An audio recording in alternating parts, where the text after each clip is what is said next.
Então, eu já apliquei 14 pontos, né? Faltam 16.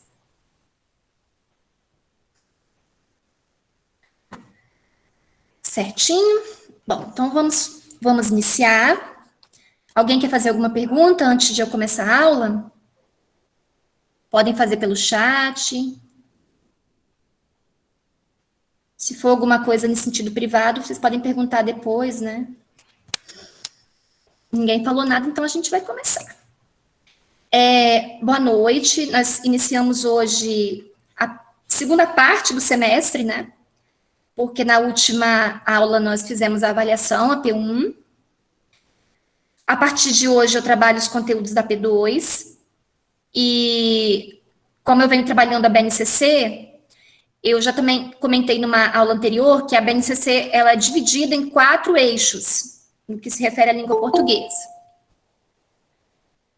São 4 eixos de linguagem, né? A oralidade, a escrita, a leitura e a semiótica e análise linguística. Então, nós trabalhamos a oralidade, como primeiro eixo, né? Não só a oralidade, tivemos outros conteúdos, mas a oralidade nós começamos lá, ainda na primeira parte do semestre. E a partir de hoje eu começo, então, o segundo eixo da BNCC, que é o eixo escrita. Nós vamos trabalhar a abordagem da escrita na BNCC, então a gente vai falar sobre escrita na aula de hoje, que é um tema sobre o qual os professores dedicam boa parte das aulas, né? Se vocês procurarem, assim, assistir a aula de língua portuguesa, vocês vão observar que a maior parte do tempo, talvez os professores se dediquem ao trabalho com escrita. Mas os resultados, eles são muito ruins. Os resultados que nós temos no Brasil em termos de domínio de escrita, eles são muito ruins. Então, o brasileiro está na escola, o brasileiro escreve muito. Geralmente, os cadernos de língua portuguesa das crianças, eles são, sim, forrados de atividades, né? Então, elas escrevem bastante. Mas o resultado final desse trabalho todo não é muito percebido, assim. Os brasileiros chegam ao ensino médio, eles chegam à faculdade, ou eles nem fazem faculdade, terminam o ensino médio e vão para a sociedade e têm muita dificuldade de lidar com a escrita. Então, a nossa aula se debruça um pouco sobre isso hoje, assim, sobre a história da escrita, sobre a relevância, mas também sobre as condições da escrita do brasileiro hoje, né? Que são muito fragilizadas. Então, o objetivo geral é esse. E na próxima aula, a gente vai trabalhar um pouquinho da questão das habilidades e competências no domínio da escrita necessárias, né, a um aluno de educação básica na atualidade. Então, eu vou fazer esses passos assim, também comentando um pouquinho sobre a alfabetização nas próximas aulas, mas a grade de matérias da Faceli, ela me ajuda nesse sentido, né, porque vocês têm 2 semestres para estudar alfabetização. Então, assim, eu não preciso entrar muito nesse território, porque esse território, as professoras Márcia e Valéria, se eu não me engano muito, vocês podem até me confirmar se não são elas, mas eu acho que são elas. Elas trabalham a alfabetização com vocês, eu acho que até já foi trabalhado, né, de maneira mais aprofundada. Então, eu aqui me dedico de maneira muito baixo. Por que será? Melhorou? Você pode falar se melhorou, Shirley? Continua. O som tá bom, professor, aqui, pelo menos para mim, né? Agora será que seria um problema do computador da Shirley? Talvez. Para mim tá bom também. Pede ela para sair e entrar de novo, professora. Eu estou usando o meu telefone mesmo assim, o máximo do volume tá baixo. Shirley, a Vanusa deu o seguinte conselho: sai da sala e volta. Comigo já aconteceu isso. Então, né? Tenta, porque se todo mundo está ouvindo, talvez o problema é com você, com o seu aparelho, né? Jesus amado. Pois é. Então, gente, aí, como os professores trabalham a alfabetização, eu acho que já trabalharam até ou estão trabalhando, segundo a grade, eu não vou ficar muito nesse território. Então, eu me debruço mais sobre a questão da escrita mesmo, em geral, até o 5º ano, falando um pouquinho de alfabetização, mas em situação que vocês já estudaram, não preciso me aprofundar tanto. Então, as minhas próximas aulas serão dedicadas ao trabalho acerca do ensino da escrita e serão nessa perspectiva, tá? Na aula de hoje, a gente vai começar com um pouquinho da história da escrita, assim, porque o homem, ele está na humanidade há muito tempo, né? O Homo sapiens, ele existe há séculos, há milênios. Agora, se nós compararmos a história do homem com a história da escrita, a escrita é muito recente na história do homem, né? Então, a gente vai entender um pouquinho desse processo, assim, da criação desse sistema, da função dele na sociedade, dos problemas e fragilidades em relação ao domínio dele ainda hoje no Brasil. Então, vamos lá. Por favor, parem a aula, por favor, perguntem, por favor, ajudem a aula a ficar mais dinâmica, porque quando vocês fazem isso, eu só aumento, né, a minha vontade de estar aqui partilhando com vocês também. A aula fica muito mais gostosa também e passa de maneira menos cansativa, né? Quando a turma participa, a aula rende, assim, a gente não sente aquele cansaço todo, que já estamos, né, dessas aulas à distância. Então, vamos lá. A escrita, o alfabeto é a grande fonte, é uma frase do Victor Hugo. Victor Hugo é um autor francês, muito conhecido, muito famoso, do século XVIII.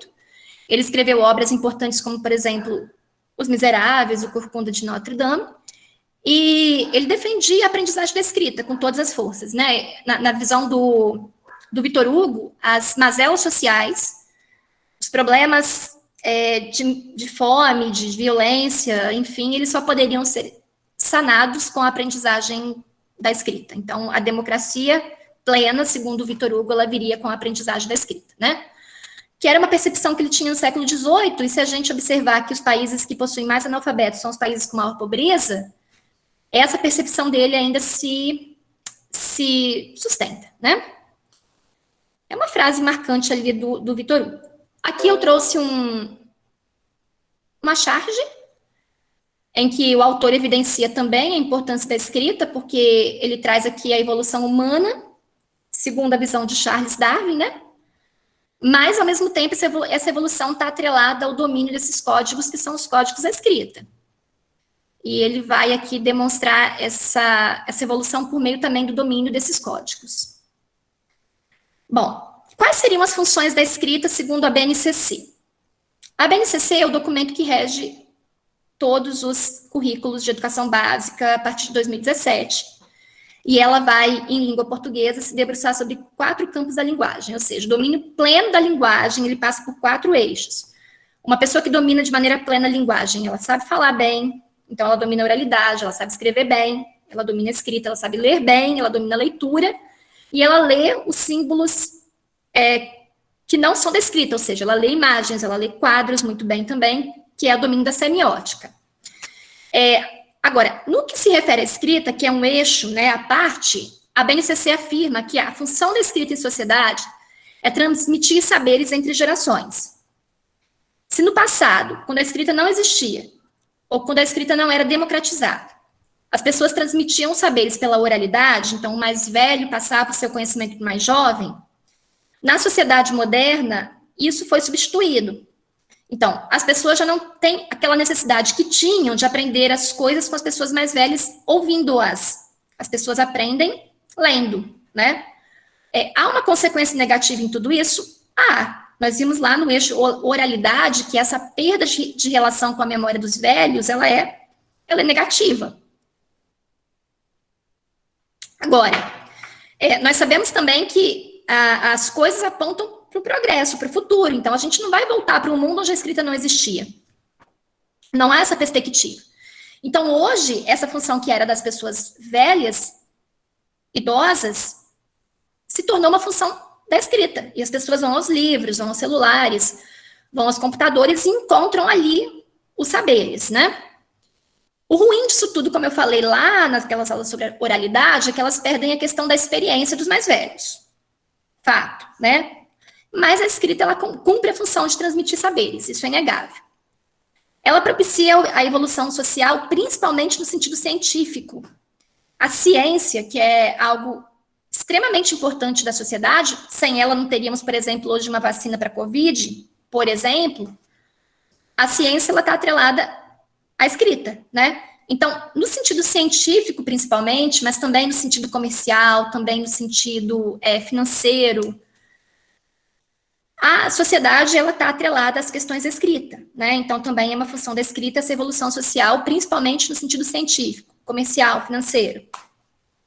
A escrita, ela organiza também o Estado contemporâneo, né? Se nas sociedades antigas, as pessoas elas resolviam as coisas entre si ali por regras, por valores morais baseados na oralidade e tudo mais, né? Tudo hoje se resolve por meio da escrita. Então, as pessoas, elas fazem acordos por meio da escrita, de compra e venda, elas fazem acordos matrimoniais por meio da escrita, né? Porque as pessoas, elas se casam também no cartório, e o cartório define ali o tipo de sociedade que esse casamento vai privilegiar a partir da união. A sociedade filosófica, né, ela publica artigos e esses artigos vão sendo lidos e relidos. É o que acontece na questão médica, é o que acontece na questão científica em geral. E tudo isso se baseia na escrita. Então, a escrita ela está na base de todos os nossos compromissos, nossos contratos, nossas relações sociais na atualidade. Tanto que se no passado uma pessoa vendia um terreno apalavreado ou emprestava dinheiro confiando que iria receber só porque a outra pessoa havia prometido fazer pagamento, tudo isso se perdeu, as pessoas não têm mais essa confiança, né? A oralidade, ela perdeu todo o seu valor na sociedade moderna, e tudo se baseia na escrita. A escrita também é uma ferramenta de liberdade individual, na sociedade moderna ela porque uma pessoa com domínio da escrita, ela pode também se educar, no sentido acadêmico, né? E nós sabemos que a educação, para muitos, é um caminho necessário, e talvez o único caminho possível, principalmente para as pessoas mais pobres. Então, a escrita ela é uma ferramenta de libertação das classes mais marginalizadas, né? E ela inclui o indivíduo socialmente, porque uma pessoa que não lê, e existem muitas que não sabem, infelizmente, as pessoas mais jovens hoje estão tendo esse acesso, mas a gente tem ainda avós, né? Pessoas que a gente conhece que não sabem ler ainda. Para eles é muito difícil pegar um ônibus, ir a um médico, fazer uma compra no mercado. Coisas básicas que são feitas a partir do domínio da escrita, que essas pessoas que não dominam não conseguem. Então, elas ficam meio que perdidas na sociedade que a gente tem hoje. Vocês conhecem alguém analfabeto, com mais idade, que tem dificuldade na sociedade atual? A minha sogra, por exemplo, não sabe ler, nem escrever, minha sogra. Então, ela, tadinha.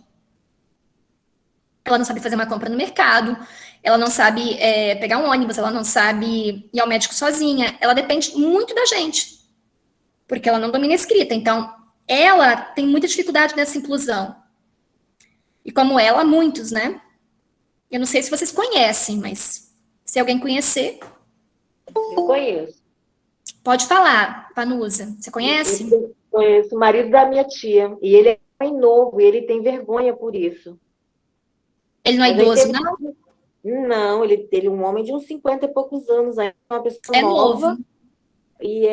Mas assim, desde muito jovem, ele sempre teve problema por não saber escrever e nem ler. Ele não ele não sai, ele vive enfiado no meio do mato, porque ele se sente incomodado por não saber ler. Ele tentou, ele não conseguiu tirar a carteira de motorista, e ele teve vontade de tirar. Aí ele tentou fazer o EJA que fala à noite. O EJA à noite, para alfabetização, existe. Mas aí, por trabalhar, muito cansaço, acabou desistindo. Mas ele é uma pessoa que ele se sente mal por não saber. Porque na sociedade moderna, a escrita está em todos os espaços. Então, você se exclui. Você tem que ter alguém para te guiar, como se fosse... Tem uma pessoa analfabeta que eu conversei uma vez, que ela estava tentando EJA à noite também para aprender. Uma gracinha. Ela falava assim, gente, é como um cego que tem que ser guiado numa cidade, entendeu? É como um cego que tem... É como ela se sentia. E ela estava ali, depois de muitos anos, tentando. A minha sogra, por exemplo, não sabe, porque ela nasceu na roça, muito, muito, muito interior, e o pai dela não deixou. Porque a mulher não precisava aprender a ler e escrever na visão do pai dela, né? É como sair do Brasil e ir para outro país falando uma língua que nem se dá conta do que é. Fica perdido, né? É complicado. É complicado na sociedade hoje, é muito complicado. E há muito... Eu vou até adiantar um número para vocês aqui da quantidade de brasileiros que não sabem ler e escrever. 15 milhões.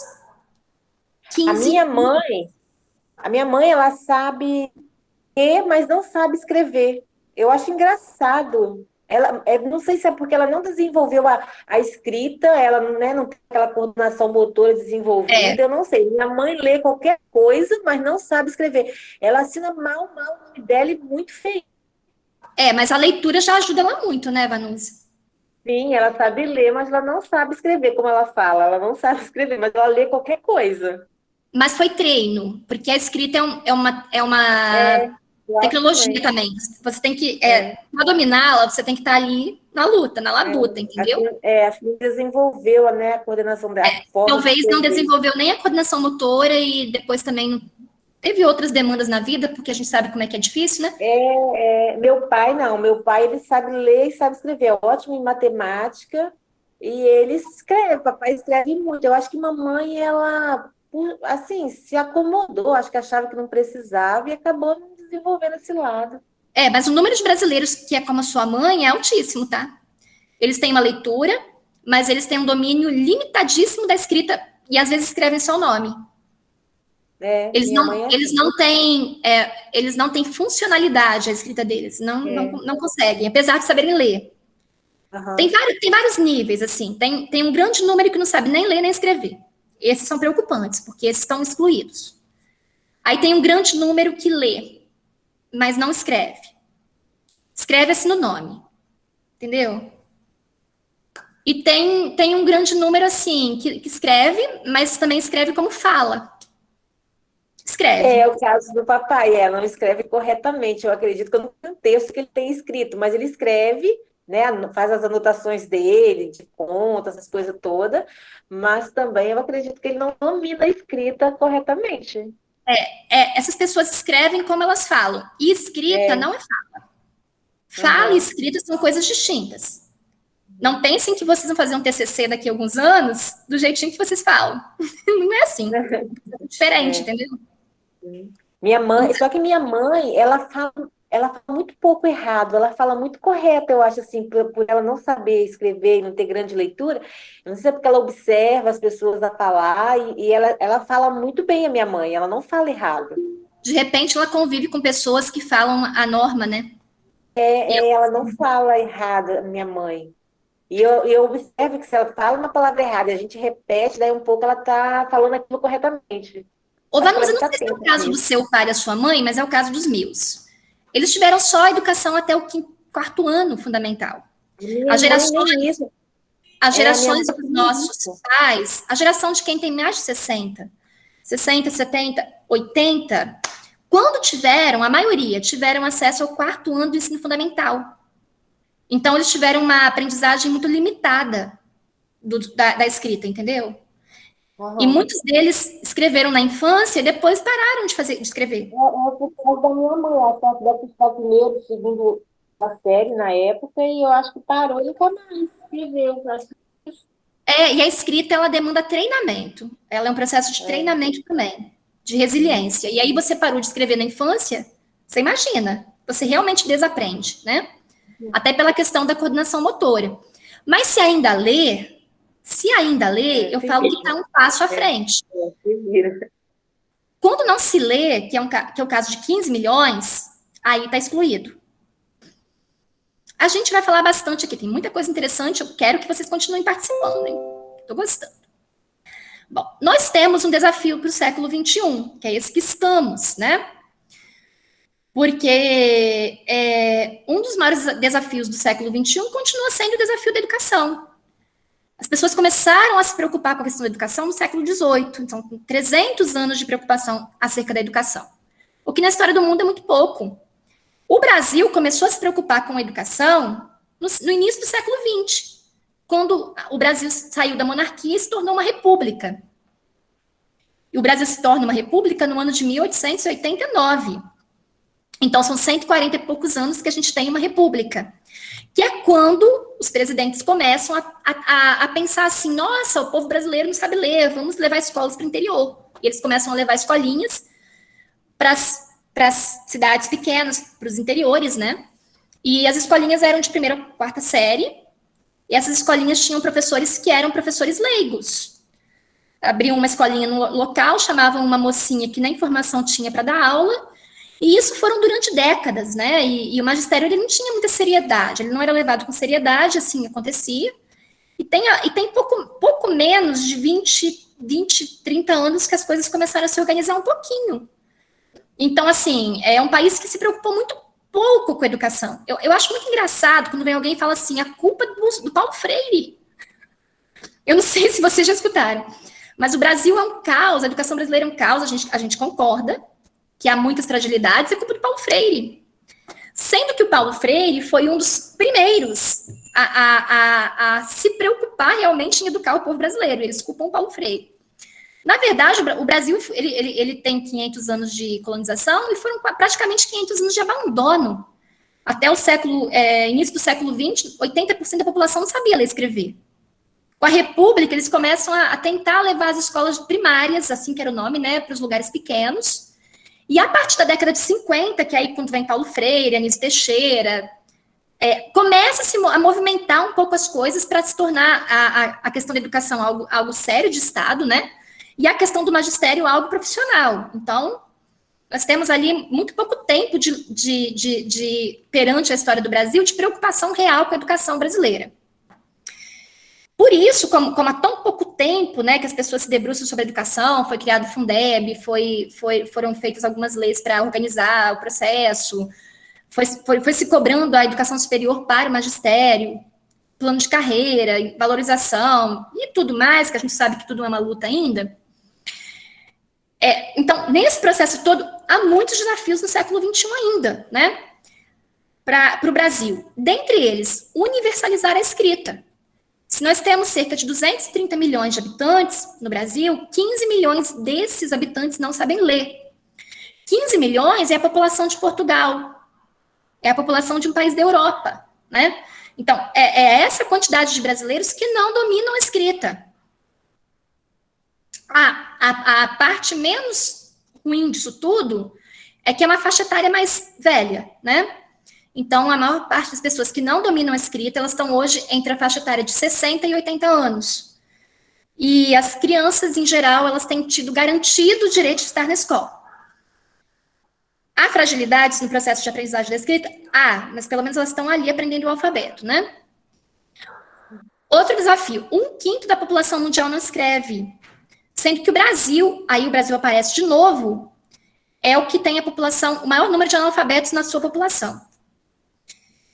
A escrita deveria ser, né, a escrita e a leitura a função primordial da escola. Mas há tantas fragilidades sociais, há tantas crianças em risco, há tantas famílias passando fome, que muitas vezes a escola deixa de ter como função primordial o ensino e passa a ser um espaço para auxiliar as pessoas nessas mazelas, né? Então, há crianças que vão para a escola com fome porque elas vão para merendar, há crianças que chegam na escola tão cheias de problemas familiares, questões ali muito profundas, que o professor tem que parar de atender a parte do ensino e ajudar essa criança em outros sentidos. Então, a escrita, o ensino em si, ele tem, infelizmente, às vezes, deixado de ser a função primordial da escola, porque o professor tem que ajudar a criança em outras questões. Até porque, se ela não resolver as outras questões, ela não aprende também, né? Mas, enfim. Leva-se para a escola problemas que não seriam ali funções do professor, mas o professor é obrigado a assumir. Então, é uma questão ainda. E a escrita, ela é um dos eixos formadores do campo da linguagem e deve ser encarada, então, nessa perspectiva, nessa importância. Vamos continuar aqui. Antes da gente falar um pouquinho mais, eu queria falar rapidamente para vocês a história da escrita. Patrícia, pode falar, meu bem? Não, e agora com a pandemia, né, Poliana, esse retrocesso, ele Aumentou, aprofundou muito essas crianças que não frequentaram a educação infantil, que ano passado fizeram o primeiro ano, teoricamente, né, em casa. Você vê, assim, nítido, né, as turmas de segundo ano, e isso vai perdurar por muito tempo, né? Essas crianças vão carregar isso, eu acho que ao longo de toda a educação básica, porque não há um projeto também para que elas sejam acompanhadas de maneira diferente, um projeto adequado para que elas retirem esse atraso, né? Ninguém está fazendo. E assim, né, a minha disciplina, né, eu fico pouco em sala, mas, nossa, a realidade dos meus filhos foram diferentes, né? Sempre estudaram em escola particular. E, nossa, às vezes eu entro numa turma de 4º ano, a criança ainda, em relação à escrita, ela não conseguiu dominar a escrita cursiva, ainda escreve com letra bastão, não consegue ler, não consegue escrever com a cursiva ainda. E a BNCC, ela preconiza que você tem que terminar a alfabetização de uma criança de modo que ela domine todas as letras, cursiva, maiúscula, minúscula, bastão, até o 2º ano. E as crianças chegam ao 5º ano e não dominam. Não dominam. Agora, a partir do ano que vem, se eu não me engano, ela vai ter que estar alfabetizada no 2º ano. Mas até então era até o 3º, né? Sim, mas a BNCC mudou isso.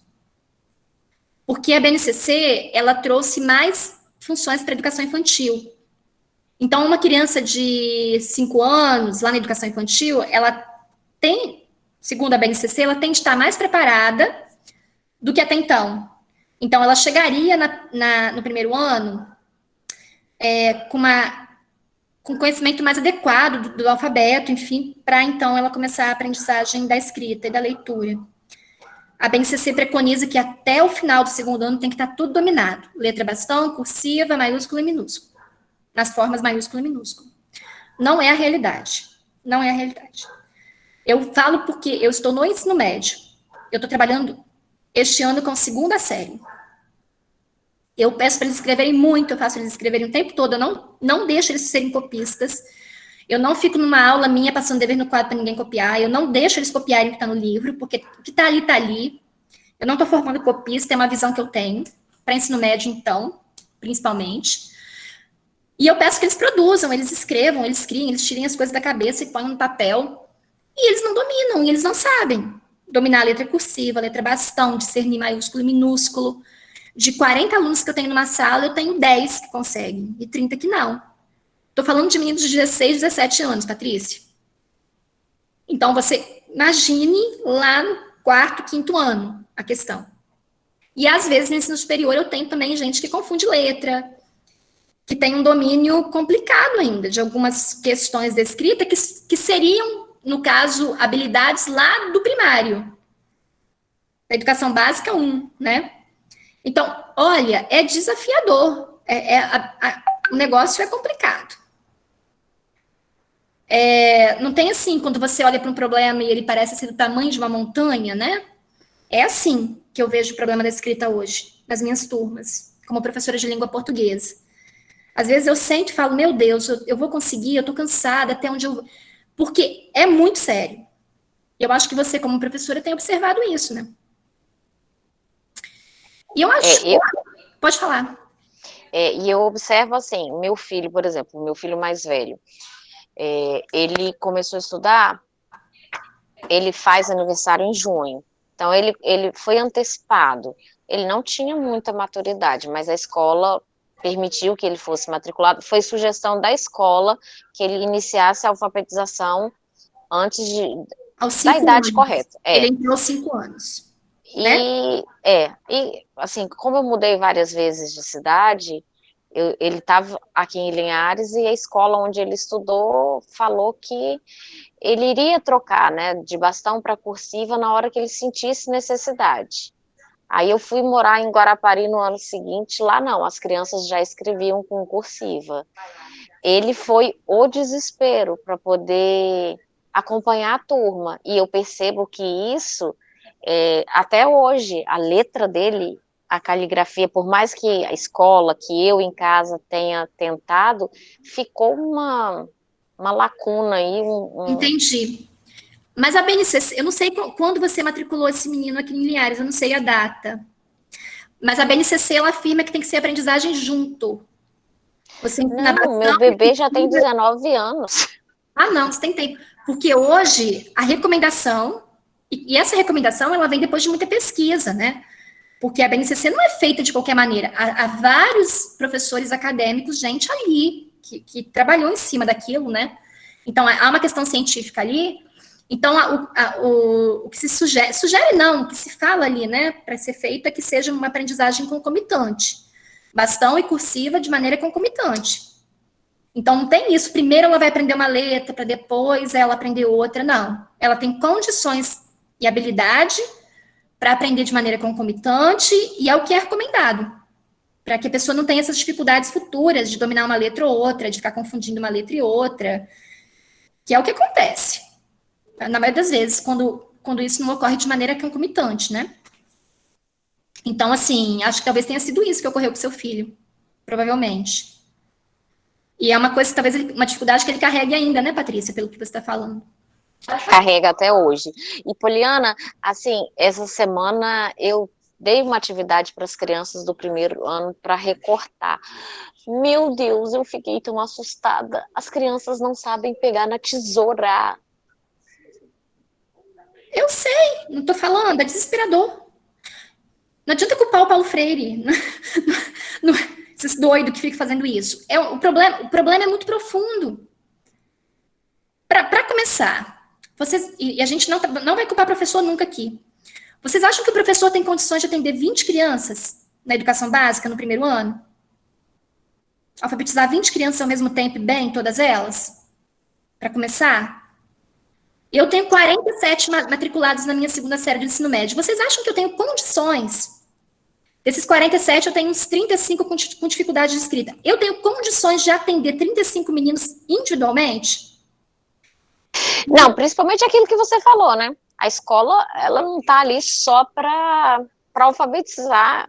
É muito problema, são trocentas mil situações que têm que ser resolvidas. E fora isso, um professor hoje com 25 horas de aula, ele sustenta uma família?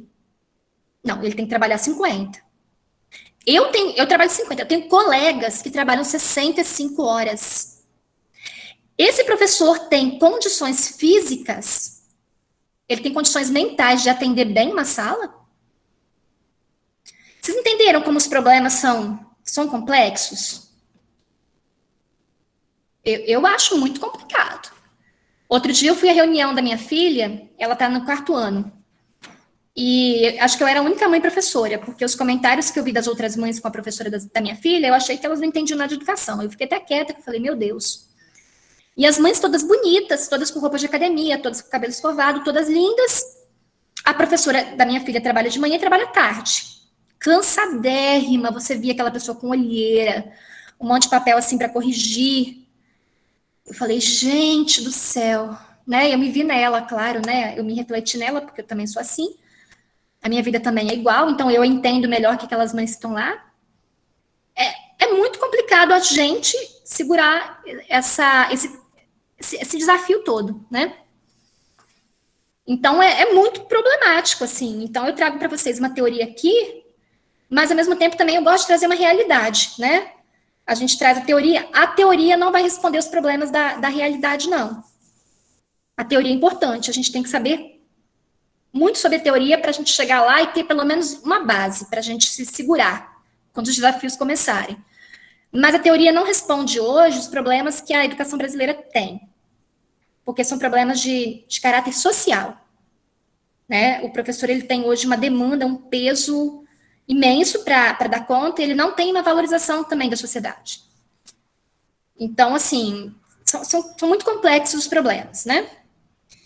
E a situação de escrita que temos hoje são resultantes desses problemas também. Mais alguém gostaria de participar, por enquanto? Ou posso continuar?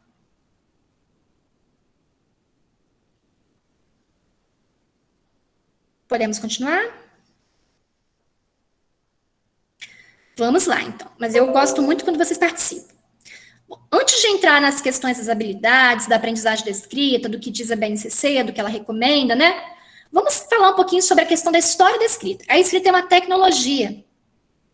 Como tecnologia, ela pode ser aprendida por todos, exceto por aquelas crianças que têm um problema cognitivo, né? São as chamadas crianças com necessidades especiais. Algumas delas podem aprender a escrita, outras têm muita dificuldade, muita limitação até para isso. Mas não tendo problemas cognitivos de nenhuma natureza, a escrita está acessível a todo e qualquer ser humano, porque ela é uma tecnologia. Como uma tecnologia, ela pode ser aprendida, né? Então, não existe isso de que alguém não é capaz de aprender a escrita. Não, todos são, exceto esses que eu falei, dos quais a Marcela trata melhor na matéria dela, né? Agora, a escrita, ela tem uma história como tecnologia que ela é.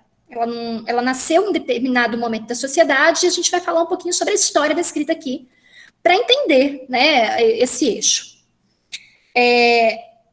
As primeiras situações em que o homem tentou registrar alguma coisa em alguma plataforma, eles são descritos na época da pré-história. Na pré-história, quando a gente não tinha ainda a história dividida, né, em idade antiga, moderna, contemporânea.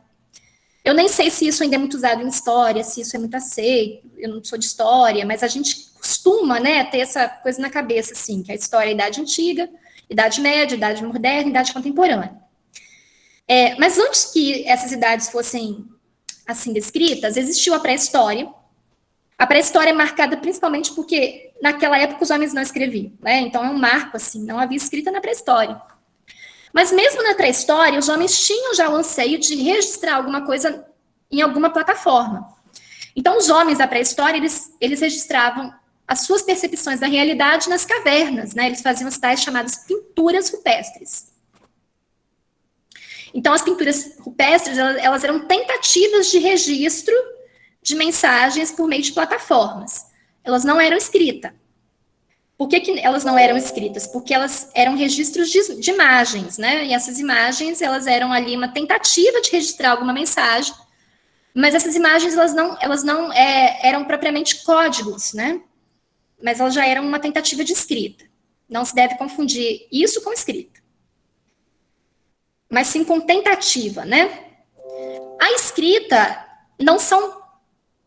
a escrita não pode ser definida como pinturas, como registros, assim, de formas que você enxerga pelo olho e põe em uma plataforma. Por exemplo, quando alguém pinta alguma coisa, ele não está escrevendo, ele está pintando, né? Ele está registrando pelo olhar dele aquilo que ele enxerga. A escrita, ao contrário disso, ela é uma tecnologia. E eu trouxe aqui para vocês uma definição do linguista Ferdinand de Saussure. Segundo ele, a escrita consiste na utilização de sinais, símbolos, para exprimir ideias.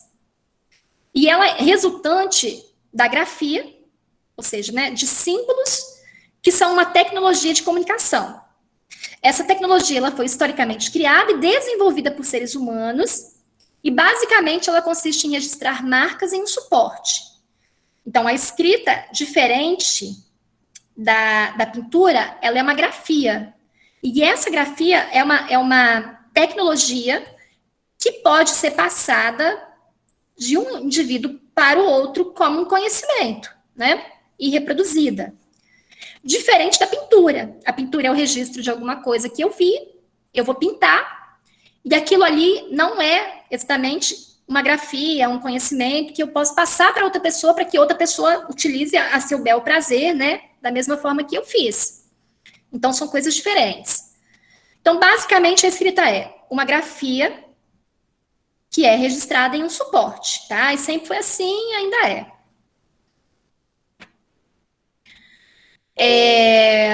Quando que ela surge, então? Né? Se na pré-história não havia escrita, em algum momento ela vai existir. A escrita surge na Idade Antiga.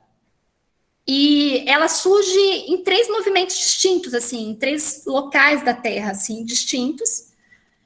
3 povos criam a escrita, eles não se conheceram, então eles criam de maneira autônoma a escrita em determinados momentos aí da sua história. O primeiro registro, ou seja, que chegou até nós do uso da escrita foi na civilização suméria. Os sumérios, que são povos já, enfim, que não existem mais, eles não existem mais como cultura, como língua, como nada, eles não existem, eles foram escorraçados da terra, né, vencidos, dominados. A cultura deles acabou, mas eles foram os primeiros povos a criarem a escrita. Então, consta, né, pelos registros das escritas deles que foram encontradas, que eles começaram a usar a escrita em 5.500 a.C. Então, se a gente pegar essa data aí, a gente tem como marco oficial da escrita 7.500 anos atrás, e 5.500 anos antes de Cristo. Eles usavam placas de barro, não tinha papel, e eles escreviam o que eles queriam nessas placas de barro, que logo secavam no sol, né? E aí essas placas de barro ficavam ali com o registro daquilo que eles escreviam. Nós temos 27 letras do nosso alfabeto, né? Porque agora o K, o W valem também. Mas eles tinham 2.000 letras. 2.000 letras. Então, para você aprender a escrita deles, você tinha que dominar 2.000 letras. Pensem nisso. Os chineses, eles criaram também uma escrita chamada pictogramas, 3.500 anos antes de Cristo. Então, a escrita chinesa, ela consta de 5.500 anos de existência, e ela existe, né? Então, os chineses, eles usam a mesma escrita daquela época, chamada pictograma, e a criança chinesa, para se alfabetizar, ela demora 5 anos, porque são cerca de 800 letras também na escrita deles, que eles usam até hoje. Vocês podem pegar ali qualquer coisa made in China, né, que vocês compram ali em qualquer lugar no Brasil hoje, quando vocês vão ler lá, vocês não leem nada porque não entendem, é o mandarim, né, e aquilo lá tem 5.500 anos, então é uma escrita muito antiga, a mais antiga que ainda existe. Eles vivem um processo muito complicado na China hoje, porque eles querem conquistar o mundo, eles estão muito fortes comercialmente, eles querem vir para o Ocidente, eles querem vender, eles querem, botar os Estados Unidos para trás, mas eles não abrem mão da própria escrita. E a escrita deles é uma escrita muito difícil. Então, eles vivem essa contradição, né, de querer dominar o mundo, mas não querer dominar, não abrir mão da própria escrita para aprender o nosso alfabeto, né, que é o alfabeto ocidental, que a gente usa, que é muito mais fácil. Então, é um problema deles. E há 2.500 anos antes de Cristo, ou seja, há 4.500 anos mais ou menos, os maias também criaram um sistema de escrita na América, antes dos portugueses e espanhóis chegarem. E também esse sistema de escrita morreu, porque os maias foram extintos também, então não existe mais. Então, das escritas que existem hoje, a mais antiga é a chinesa. Podemos continuar? Se tiverem perguntas, façam, hein? Aqui eu tenho um gráfico para mostrar o período do aparecimento dos seres humanos na Terra até a invenção da escrita. Tudo é assim, é aproximado, porque, né, são questões históricas, pesquisas históricas, eles têm uma dificuldade de dizer datas exatas, né? Mas o Homo sapiens, na versão que nós temos hoje, nossa, né? Ele existe há mais ou menos 50 mil anos antes de Cristo. Alguns pesquisadores apontam que é 80 mil anos antes de Cristo, né? Que existe o Homo sapiens, ou seja, que nós existimos na Terra. E a escrita, se nós considerarmos 50 mil anos, ela existe há cerca de 7 mil anos. Então, durante, 40 e tantos mil anos, os homens existiram, mas a escrita não. Então, a escrita ela é recente na história da humanidade. Na história da humanidade, né? Ela é recente. Olha que interessante. Continuando aqui.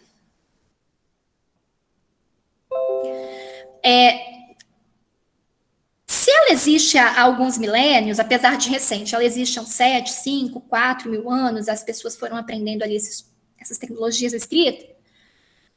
Quando ela surgiu, quando ela foi criada, poucas pessoas escreviam. Assim, só as pessoas das camadas hierárquicas. Até o século XVIII, ou seja, até há pouco menos de 300 anos, só as classes hierárquicas escreviam. Então, a escrita existia, mas ela não era democratizada. Quem escrevia?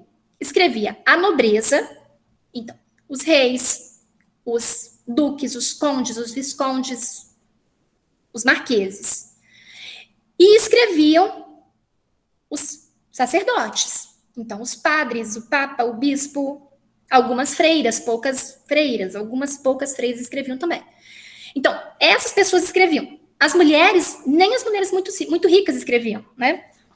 E a escrita dessa forma, ela ficava limitada só às classes hierárquicas. Beleza, Patrícia, eu vou gravar a aula, depois você assiste o resto. O que as classes hierárquicas faziam em relação a isso? elas criaram o mito de que só as pessoas escolhidas poderiam aprender a escrever. E as pessoas do povo não poderiam ter essa habilidade. Por quê? Porque, segundo elas, né, elas criaram um mito de que a escrita era um dom divino. Então, os deuses, e cada civilização aí tinha o seu deus, né? Segundo essas civilizações, os deuses vieram lá dos seus espaços, do Olimpo, do céu, sei lá de onde, os deuses vieram. E os deuses disseram assim, ó, você vai aprender a escrever, você não. Então, criou-se uma mitologia em torno da ideia de que é um dom divino a escrita e que só os homens escolhidos poderiam dominar esse dom. E dessa forma, a escrita, ela, quando surgiu, ela era muito mais excludente do que incluía. Por quê? Porque as classes dominantes, com esse domínio dessa tecnologia, conseguiram ainda dominar mais as classes minoritárias, né? Então, durante séculos, esse mito existiu. Tanto que a Igreja Católica, ela desmotivava a aprendizagem da escrita. E isso foram assim, durante séculos e séculos e séculos. As pessoas não precisariam aprender a ler, e muito menos as mulheres. As mulheres, sim, elas eram sempre aconselhadas a não ler, porque isso não caberia a elas, né? Então, mas a ideia inicial da escrita é que ninguém que não fosse escolhido por Deus poderia ter esse domínio. E assim foi, durante muito tempo. Agora, isso é um mito, né? Isso não é uma verdade. Isso é um absurdo, isso é uma forma de manipular a população pobre. A verdade é que a escrita, ela nasce em sociedades urbanas. Então, mesmo quando ela nasce na Suméria, na China, na civilização maia, ela nasce em pequenas aglomerações urbanas. E ficou provado que nessas pequenas aglomerações urbanas, né, as pessoas estavam ali começando a criar relações comerciais de troca. Então, você trocava o milho com a galinha com o porco, e isso não estava respondendo bem. Então, eles pegam, a partir da questão comercial, a questão comercial incentiva as pessoas que tinham mais poder ali a criarem códigos para conseguir fazer esse controle comercial, né, financeiro. E aí a escrita nasce, então, para propiciar que as relações comerciais fluam de maneira mais prática. Então, na verdade, a escrita, ela surge como uma criação humana, criada por homens em espaços mais urbanizados, para resolver questões financeiras. Ou seja, ela nasce movimentada ali pela questão comercial. É o dinheiro, né? É a ambição. E, no começo, ela representava status e privilégio, ou seja, ela representava poder. Quem dominava a escrita tinha mais condições de ter poder sobre os outros indivíduos do que quem não dominava. Então, as classes dominantes, durante séculos, elas mantiveram as classes pobres sem domínio desse saber, né? Por meio da manipulação religiosa, principalmente.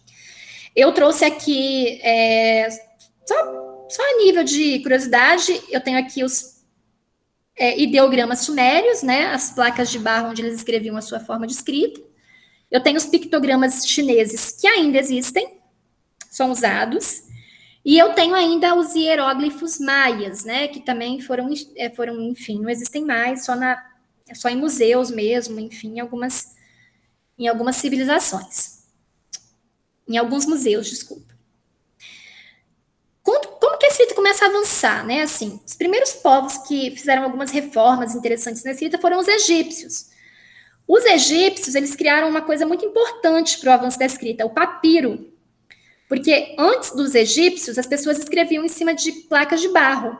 Então, vocês imaginem as pessoas terem que fazer placas de barro, enquanto a placa de barro está ainda mole, né, maleável, escrever, botar a placa de barro no sol e só então ter a escrita. É um processo muito cansativo.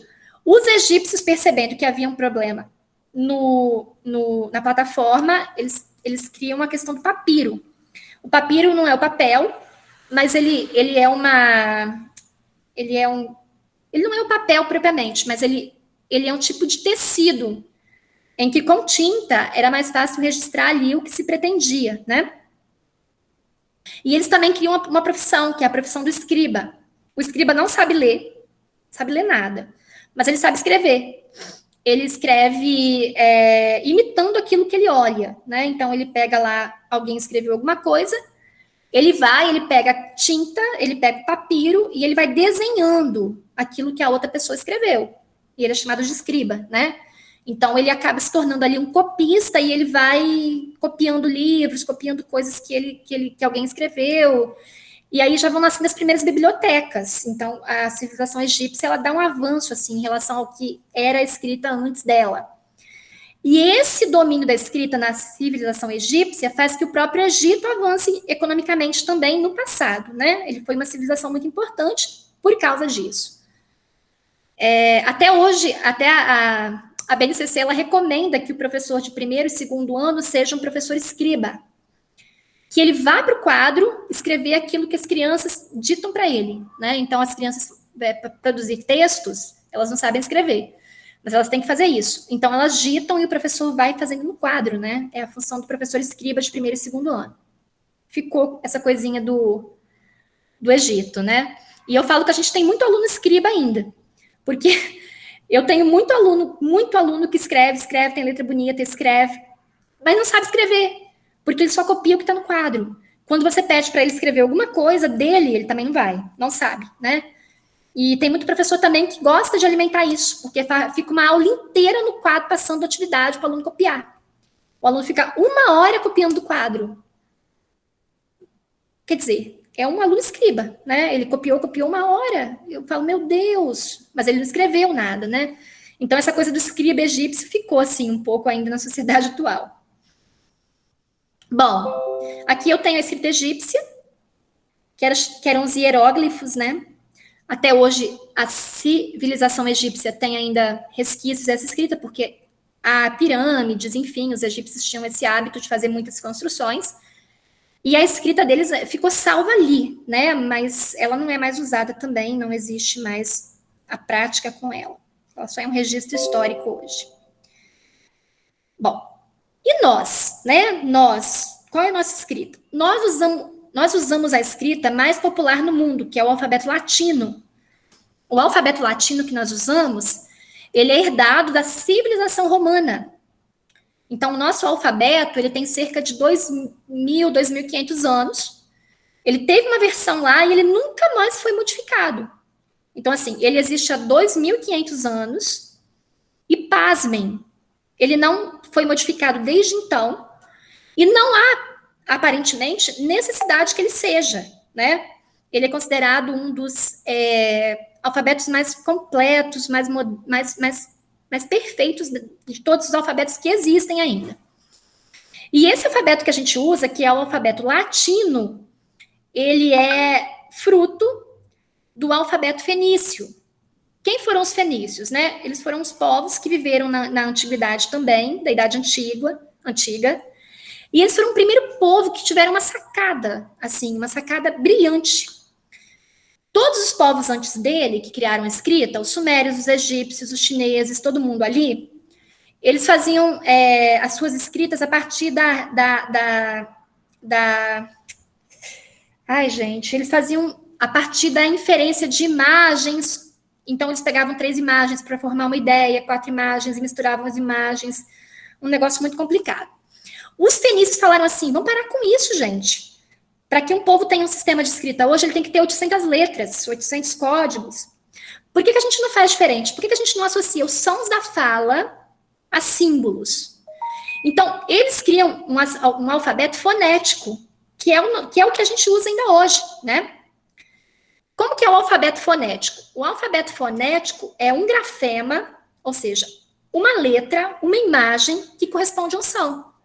Então, eles tiveram a sacada, assim, a sacada brilhante de associar a escrita ao som da fala, né?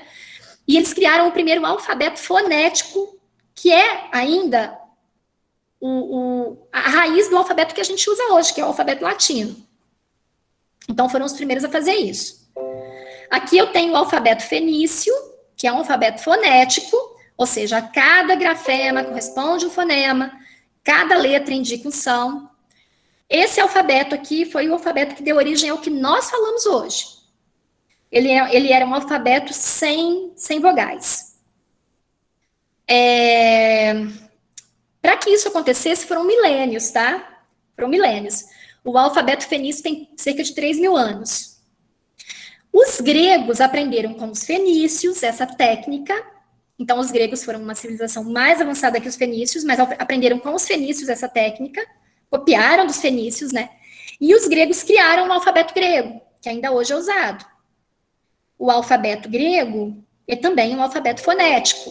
Aqui eu tenho ele, alfa, beta, gama, delta, epsilon, zeta, né? Esse alfabeto existe ainda e é usado por algumas civilizações.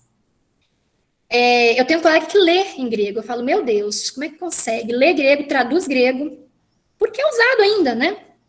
E a civilização grega, ela tinha muito conhecimento filosófico, científico, então ela acabou utilizando esse alfabeto e popularizando muito os seus conhecimentos, que até hoje são a base da civilização que nós temos. Agora, o alfabeto que nós usamos, esse bonitinho A, B, C, D, E, ele é fruto de Roma. Os romanos conquistaram a Grécia, porque era um povo mais bélico do que os gregos eram mais intelectuais, os romanos eram bélicos. Os romanos conquistaram a Grécia, gostaram do alfabeto, adaptaram a realidade deles e criaram o alfabeto latino. O alfabeto latino é exatamente o que a gente usa. Esse que nós ensinamos para as crianças até hoje. Ele tem cerca de 2.500 anos, ele não sofreu modificações, ele respondia às necessidades do homem antigo e ele continua respondendo às nossas necessidades. Ninguém reclama dele. Se ele não respondesse, o homem já teria criado outro alfabeto. Ninguém está preocupado com isso. Bom, mesmo criando o alfabeto latino, mesmo a escrita ela sendo ali conhecida por alguns na Idade Antiga, principalmente da classe alta, ela não chegava no povo. Então, até o século XIV e XV, o Brasil não tinha escrita, porque o Brasil era dominado pelos índios, os índios brasileiros não escreviam. A África também não dominava a escrita, no seu Egito. Agora, vocês imaginem a Europa. Na Europa havia escrita, mas também pouca gente lá escrevia. Então, não havia ainda, até o século XVI, e eu estou falando assim, há 600 anos atrás, um movimento para levar a escrita para o povo. Ela era para poucos mesmo, assim, não havia essa ideia de que uma pessoa do povo simples pudesse aprender a escrever. Eu quero que vocês entendam aqui como que o processo vai ocorrendo, mas é um processo lento, né? Na época do Renascimento, lá pelo século XVI, alguns movimentos começam a ocorrer, tá? Esses movimentos no século XVI, eles buscam trazer a ideia de que todas as pessoas do mundo deveriam aprender a ler e escrever. Bom, os primeiros movimentos foram os seguintes, né? Os monges católicos, os sacerdotes, os padres que sabiam ler e escrever. Eles começaram a formar grandes bibliotecas, a partir de livros que eles encontravam da civilização romana e grega. Os gregos e romanos foram destruídos, mas eles deixaram ali muitas obras literárias, muita coisa escrita. Os monges começaram a cuidar desses livros e começaram também a copiar esses livros à mão, para tentar guardá-los ali. Eles não queriam que ninguém lesse esses livros, mas eles gostavam de guardá-los como trunfos. Tem um filme chamado O Nome da Rosa, que é maravilhoso, que mostra isso. O lema desses monges era guardar, mas jamais divulgar os livros, né? O rei Carlos Magno, dos francos, é um rei que na idade, entre os séculos XV e XVI, ele pensa o seguinte, não, gente, vamos deixar o povo ler. Né? Então, ele é o primeiro rei que fala assim, o que tem? Se alguém aprender a ler e escrever, não é uma coisa ruim. Então, ele incentiva, assim, que as pessoas comecem a copiar manuscritos, ter um pouquinho de acesso. Mas não é um projeto, mas pelo menos vem na cabeça dele essa ideia. Os chineses, no século XV, eles criam a imprensa. O que é a imprensa, no caso?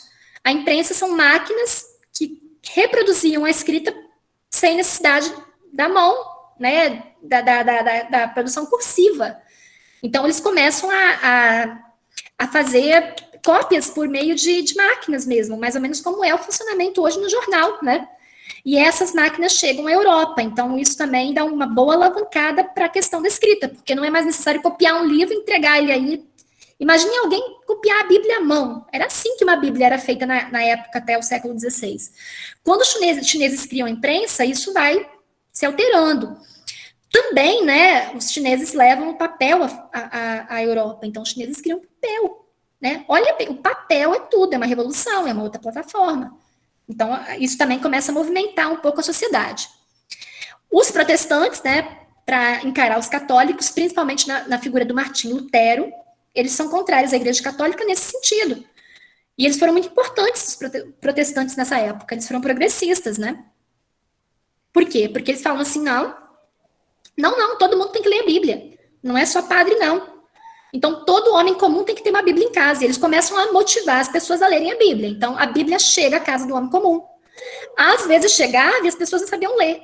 Mas só por ter a Bíblia ali, já era um avanço. Porque ela poderia, por meio da Bíblia, aprender, ou aprender para ler a Bíblia. Então, mas isso não é porque a Igreja Católica quis, tá? Isso foram os protestantes.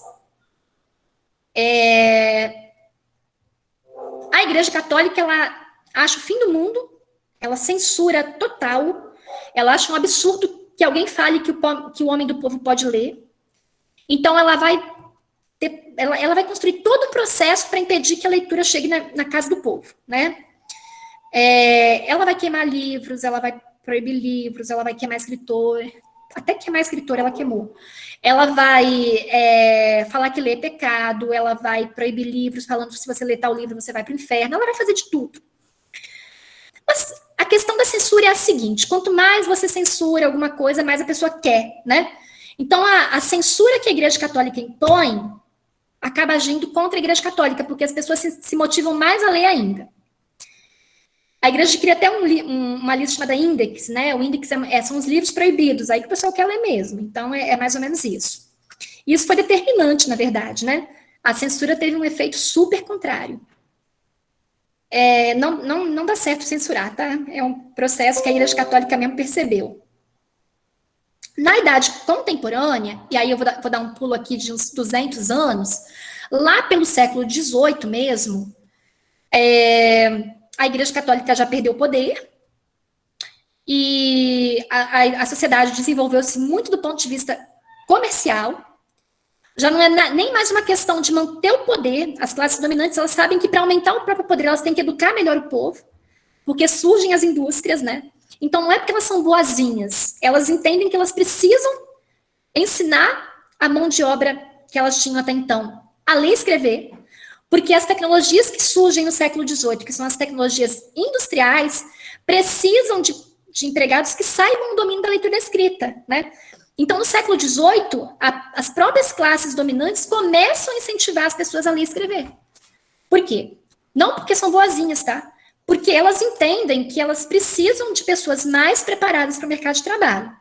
Então, no século XVIII, a gente tem a Revolução Francesa, a gente tem a Revolução Industrial, a gente tem uma série de eventos, a independência dos Estados Unidos, os países da América se tornam repúblicas, né? O fim da monarquia na América. Então, há várias coisas, o fim da escravidão no Brasil, há vários processos ali que levam para uma modernidade, apontam para uma modernidade.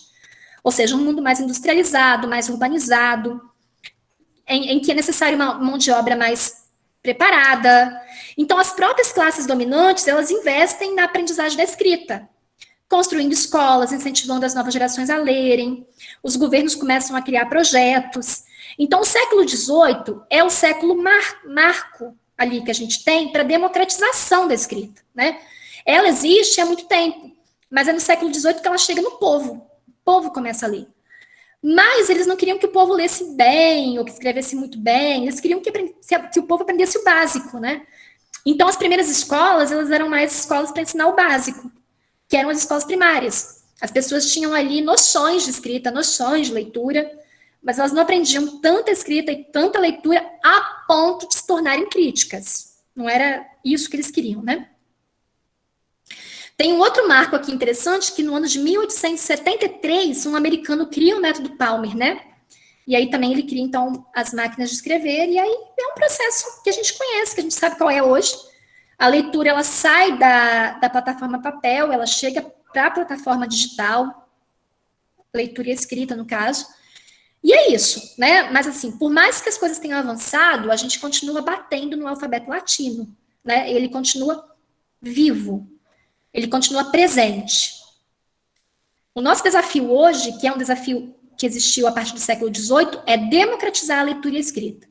Agora, um desafio que a gente tem hoje, que no século XVIII não se tinha, é uma leitura e uma escrita com qualidade. Essa leitura e essa escrita com qualidade, as classes dominantes não fazem questão. É esse problema que a gente tem hoje, né? Ainda. Continuando aqui, a escrita hoje, né? Então, vamos aqui para a sociedade contemporânea, para o Brasilzão que nós temos aqui no século XXI, no ano de 2021. Nosso problema está onde, né? Então, vamos lá. Ó. Nós temos mais de 10 mil línguas vivas na atualidade, mas a maioria delas ainda não foram escritas, né? Então, o Brasil ele tem várias línguas, ele tem uma língua oficial, que é a língua portuguesa, ele tem várias línguas não oficiais, que são línguas indígenas, de povos indígenas, e a maioria delas não foram escritas ainda. Com a morte desses povos, porque os seus ambientes estão sendo atacados, a sua cultura também, as línguas que eles possuem não vão ser nem escritas, né? A gente nem nunca vai conhecê-las. Nós possuímos cerca de 300 alfabetos no mundo, ainda, né? E milhares de alfabetos foram criados e já não existem mais, ainda existem 300, mas é o fonético que sobressai. O fonético é o alfabeto latino. O alfabeto latino é usado na Europa inteira, acho que menos na Grécia, que tem o alfabeto grego. Não, mas o grego é fonético. Acho que é na rua, não sei, tem alguém na Europa ali que não usa o fonético, mas a Europa inteira, a América inteira e a Oceania inteira, né? Austrália, Nova Zelândia, todo mundo usa o alfabeto fonético, o alfabeto latino. E os países orientais, tipo Japão, China, Rússia, eles têm um alfabeto diferente, né? A escrita se encontra no coração das atividades humanas. Se não era assim há 100 anos, hoje é. Uma pessoa que não lê, ela tem dificuldade de pegar um ônibus, de ir ao médico, de fazer uma compra no mercado, ela se perde. E saber ler e escrever é um requisito para fazer parte da sociedade, né? É o que temos no momento. O Brasil tem cerca de 11,8 milhões de analfabetos, o que corresponde a 7,2% da população de 15 anos ou mais. É um número absurdo de analfabetos, é um número fora do natural. É uma população de países europeus, como Portugal. A maioria são pessoas mais velhas, mas ainda há algumas pessoas relativamente jovens que não leem e não escrevem. As pessoas que não leem e escrevem no Brasil, elas são de condição social e econômica inferior.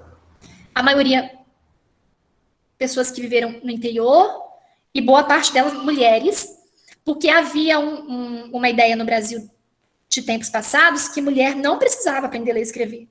A mulher precisava aprender a cuidar de uma casa e respeitar o marido, né? Então, boa parte das mulheres não aprenderam, porque os pais não deixaram. Essa pesquisa de 2016. Eu achei outras pesquisas mais antigas, não tanto, tipo 2012, que indicam que há 15 milhões de analfabetos. Mas aí é a questão da pesquisa, porque algumas pesquisas indicam que quem sabe escrever o nome não é analfabeta. E outras pesquisas indicam que quem sabe só escrever o nome também é analfabeta. Então, assim, há umas questões ali internas. Essa pesquisa que eu trouxe aqui, se a pessoa sabe escrever o nome, ela não é considerada analfabeta. Mas só escrever o nome, só o nome, quer dizer que ela domina a escrita? É uma pergunta. Eu tenho aqui uma outra pesquisa que traz, basicamente aqui, o nível de domínio da escrita dos brasileiros, né? Segundo essa pesquisa, 5,2% dos brasileiros é totalmente analfabeto. 12,1% lê e escreve, mas não tem instrução. Quer dizer, tem uma escrita muito frágil. 30% tem ensino fundamental incompleto. Eu falo em adultos, tá? 19% tem ensino médio incompleto, 16% ensino médio completo, 3,7% superior incompleto, 5,6% superior completo. Então, vocês que estão aqui no ensino superior são uma pequena, né, minoria da sociedade brasileira. E talvez, se vocês olharem para gerações anteriores de vocês, pais e avós e tios mais velhos, a maioria não tem ensino superior, né? Então, o ensino superior mesmo democrático, ele é coisa de 15 anos atrás, 20 anos. Quando eu falo democrático, eu me refiro a pobre na faculdade, né? Pobre na universidade. Isso não era uma realidade há 15, 20 anos atrás. Ainda há hoje pessoas no governo, como o nosso ministro da Educação, que é contra essa democratização da universidade. Estou dando aula, Maria. Só um minutinho aqui, peraí, gente.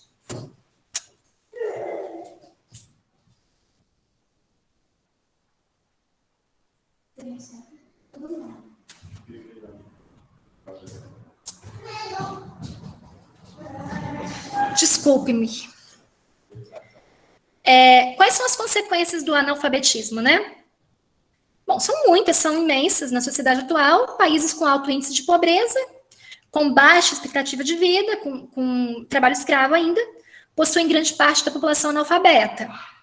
Num país agrário como o Brasil, agrário que eu digo o quê? Né, que boa parte da receita final do dinheiro que gira nesse país, ele é fruto do agronegócio, plantação de soja, café, milho, enfim.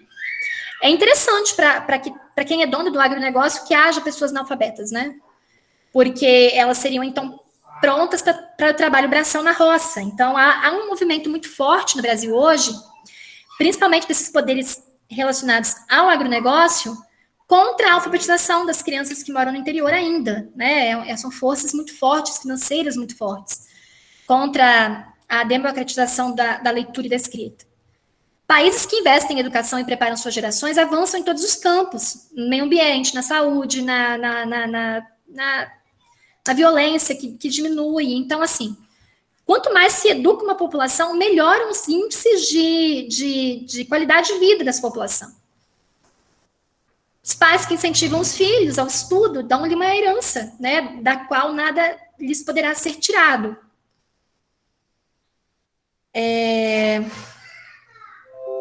A escrita eletrônica não destruiu o código, tá? Eu me lembro que quando eu estava trabalhando há alguns anos, eu tinha muitos alunos que eles falavam assim, para que aprender a escrever no papel, daqui uns tempos é tudo computador. Tá. A gente já tem agora uma democratização das tecnologias quase que ampla, assim. Mas a escrita não deixou de existir. O alfabeto latino não morreu. As pessoas não deixaram de escrever porque a gente hoje escreve numa tela, né? Ou seja, a escrita, ela sobrevive à sociedade tecnológica e não parece morrer. Alterou-se a plataforma, alterou-se o suporte. As pessoas cada vez mais têm abandonado o papel. Mas o fato de escrevermos numa tela, em nenhum momento fez com que a escrita fosse obsoleta, né? Pelo contrário. Sinal que essa invenção humana, né, ou seja, a escrita, ela já é uma parte da nossa condição, da nossa identidade, assim, como seres humanos.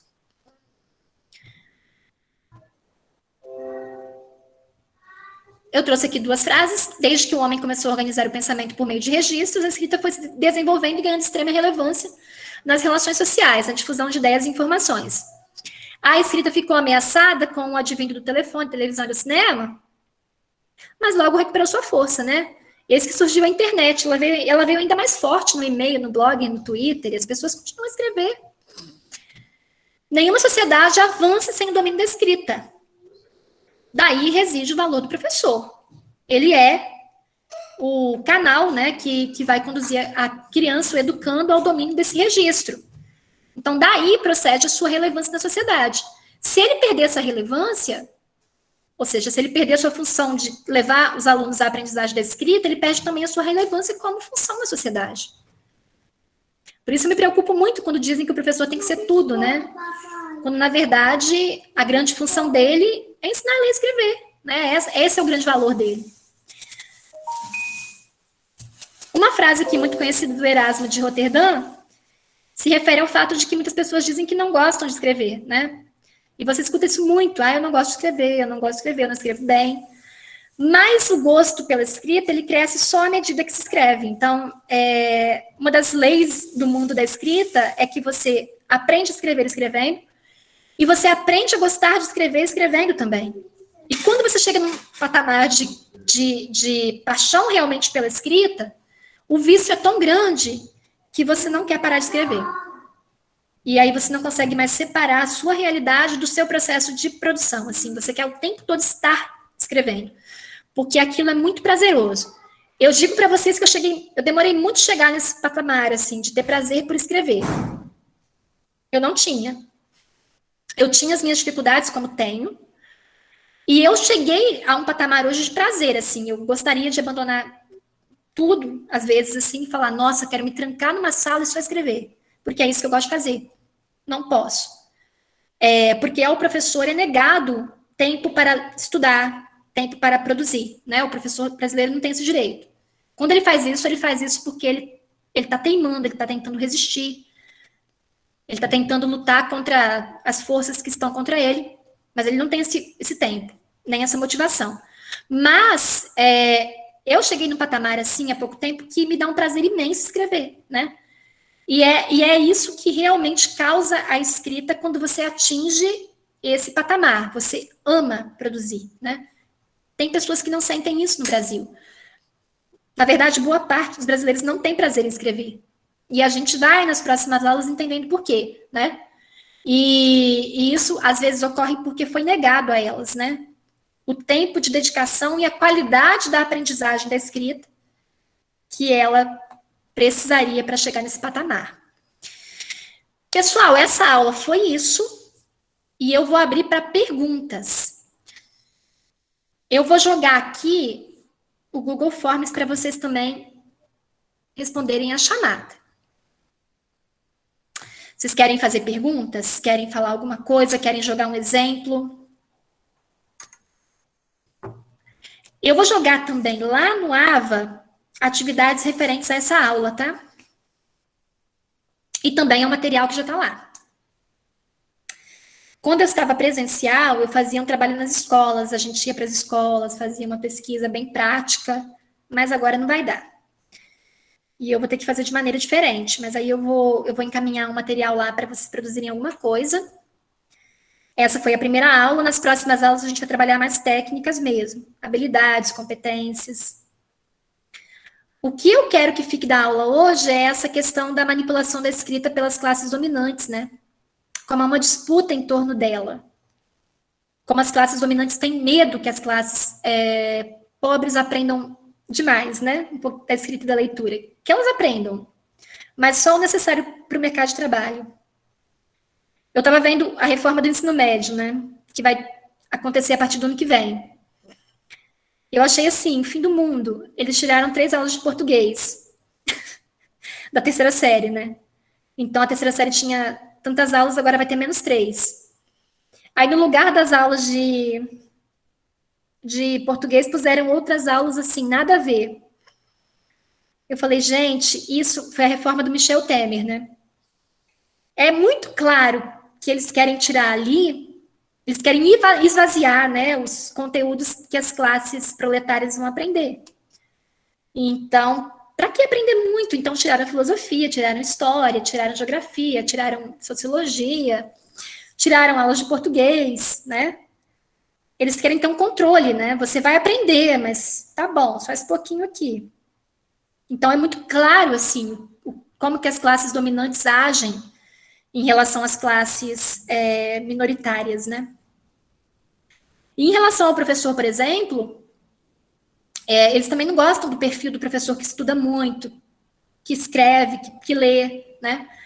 Então, todas as escolas hoje, elas se montaram no sentido de que o professor, ele não vai ter tempo para ler, ele não vai ter tempo para escrever. Ele vai só reproduzir, né? E para ensinar pouquinho também, porque ele não vai estudando muito, ele vai ficando aí acomodado também. Então, os processos ainda estão sob o controle da elite, né? E hora ou outra tem uma pessoa do povo, assim, que surge, assim, sabe? Aquele aluno pobre que passa em medicina, aquela pessoa que não tinha condição nenhuma, mas tirou uma nota 10 na prova do Enem. num processo de resistência, né? Que não é um processo de incentivo do governo. Não é fruto de uma escola de qualidade. Vocês querem, gente, falar alguma coisa? Seria muito bom que vocês falassem também. Querem fazer alguma pergunta? Professora, será que por que na sala de aula a gente vê que alguma criança desenvolve, às vezes são meninos que estudam desde do ser, eles estão juntos, e alguns foram e outros não conseguiram. Será que é o quê? É questão de incentivo da família? É questão de um aprende mais que o outro? O que será? A escola pública, ela carrega uma contradição, tá? Qual que é a contradição dela, né? O que é uma contradição? É uma coisa que é complicada de compreender, né? Porque ela é antagônica. A escola pública, ela tem professores cansados, mal remunerados, ela não tem bibliotecas boas. Na verdade, muitas escolas públicas não têm biblioteca. Ela não tem acesso a tecnologias, ou seja, as crianças não têm tecnologia a hora que precisam para aprender nada. Então, tudo que ocorre numa escola pública é meio que, assim, aponta para o fracasso, para a fragilidade, né? Então, tudo ali é nesse sentido, assim, não tem nada que é preparado ali para que a educação tenha realmente qualidade. Mas o que acontece, Vanuse? Nesse processo todo, em que tudo é feito para dar errado para as crianças, algumas crianças, elas prosperam ali. Você já percebeu isso? Elas chegam à universidade, elas são brilhantes. Eu falo que eu tô isso. Elas são brilhantes, elas leem muito bem, elas escrevem. Desde pequenos estão ali junto, crescendo, passando série em série, as crianças, e uns foram. A gente vê que ele está mais adiantado e o outro está lá atrás. Então, mas ao mesmo tempo, essa criança teve também, esse sucesso dela tem uma relação com a escola também. Porque fora da escola, ela não desenvolveria. Também, entendeu? Então, olha, e essa contradição é fruto quem pesquisa isso é o Saviani, né? O Demerval Saviani na Pedagogia Histórico-Crítica, que eu amo. Essa contradição da escola, porque mesmo que tudo ali seja feito para que a criança fracasse, a criança prospera. E mesmo nós, gente, nós estamos aqui, ó. Eu vou falar por mim, mas talvez eu acho que algumas de vocês se encaixem no meu perfil. Eu sou filha de pessoas pobres, os meus pais têm 4º ano, né? Então, eles não têm praticamente nenhum tipo de preparo acadêmico, né? O meu pai ficou órfão com 11 anos, trabalhador rural. A minha abandonou a escola na 3ª série, a minha mãe, dona de casa, nunca viajaram, nunca estudaram, nada. Eu nasci numa cidade minúscula, não tinha biblioteca, não tinha nada, lá em casa tinha a Bíblia, era igual à Idade Média lá da Europa. Só tinha Bíblia, graças a Deus que tinha Bíblia, né? Mas não tinha mais nada. A minha escola foi muito ruim, os meus professores não eram nem formados. Eu tenho as minhas fragilidades, porque muitas lacunas ficaram, mas eu fui para a faculdade.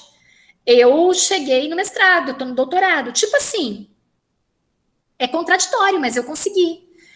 E eu acho que algumas de vocês talvez se encaixem nesse perfil meu, de família trabalhadora, honesta, porém pobre, de ter tido uma vida difícil para estudar, de ter tido que trabalhar e estudar ao mesmo tempo, para dar conta, porque senão as contas não batiam no final do mês.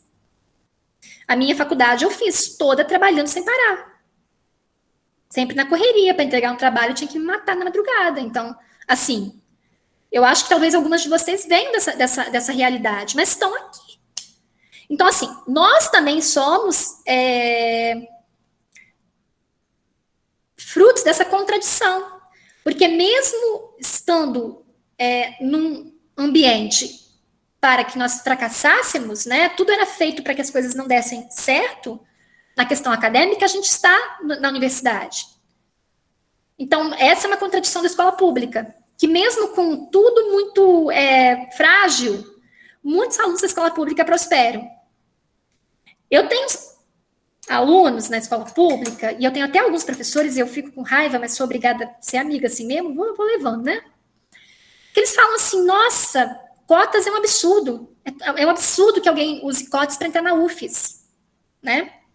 Eu nunca usei cotas, infelizmente, mas se eu pudesse ter usado, eu teria usado e não teria problema nenhum com isso. Eu não usei, não. Aí eu falo, mas por quê? Ah, porque o aluno de cotas não tem condição de acompanhar. Eu falei, gente, que absurdo, isso é mentira. Isso é mentira. A UFES prova isso para vocês, porque todo professor da UFES adora cota, adora cotista. Os alunos cotistas da UFES, ao final de um curso de medicina, de direito, de qualquer curso da UFES, eles chegam tão preparados como os alunos de escola particular, ou mais. Ou mais. Porque para terem chegado na UFES, mesmo cotistas, eles são mais brilhantes do que aqueles alunos de escola particular que chegaram na UFES. Então, assim, existe essa contradição, Vanusa, tá? Infelizmente, não é todo mundo, né? Tem alguns que realmente eles têm mais fragilidades, mais dificuldades, e a escola pública não consegue atender. Verdade. Então, a gente tem que observar esse ponto também. Mais pergunta, gente? Às vezes eu acho essa questão, às vezes, também familiar, religiosa, sei lá, eu não sei. Eu fico observando, às vezes, o que acontece com isso tudo. Mas, enfim. Olha, o meu melhor aluno na segunda série, o meu melhor aluno, a mãe dele era prostituta, ele me conta, a mãe dele era prostituta, ele morava no Pará, o pai dele, ele não sabe por que a mãe dele se deitou com um homem e ele nasceu, a mãe dele tinha AIDS, a mãe dele morreu quando ele tinha 6 anos, ele passou em 5 famílias já, então ele tá na 5ª família agora, que é uma família de tios que tá ajudando, amparando ele, é meu melhor aluno. Assim, Vanusa, olha bem, olha o que esse menino já passou. Ele cuidou da mãe que tinha AIDS quando ele tinha 6 anos, ele viu ela morrer. Meu Deus. E ele é um aluno excelente. Tem coisas que fogem um pouco a uma regra, entendeu, Vanusa? Uhum. Agora, o importante é que a escola pública exista para atender esses meninos, porque se a escola pública não existisse, ele não poderia estar numa escola, né? Verdade. Felizmente. Então tá. E tem meninos de escola particular com famílias privilegiadas. Os meninos não estão nem aí para nada. Tem também. E muitos. É muito estranho, né? É muito contraditório isso tudo. É, verdade.